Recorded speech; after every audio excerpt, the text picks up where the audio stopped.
తెగిన చెప్పులకైనా ఇంట్లో ఏడో మూల కొంచెమైనా స్థానం ఉంటుంది. చనిపోయిన శరీరానికి మాత్రం కొన్ని గంటలు మాత్రమే ఇంట్లో స్థానం ఉంటుంది. అందుకే శరీరం పైన వ్యామోహం పెంచుకోవద్దు. మనం చనిపోయిన మన మంచితనాన్ని గుర్తుంచుకునేలా, అందరూ గుర్తు తెచ్చుకునేలా బ్రతకాలి.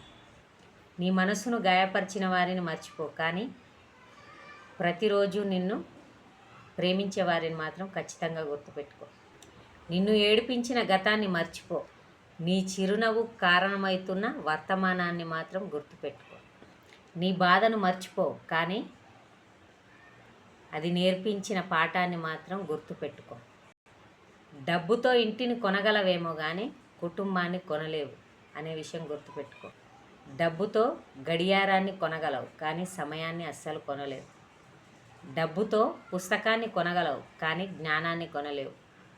డబ్బుతో పరువును కొనొచ్చు, కానీ నిద్రను అస్సలు కొనలేవు. డబ్బుతో పదవులను కొనగలవు, కానీ గౌరవాన్ని కొనలేవు. కోపం వల్ల మనిషి ఆలోచనలు మందగిస్తాయి, తనను తాను కూడా కోల్పోతాడు. బుద్ధి నశించి చివరికి నాశనమవుతాడు.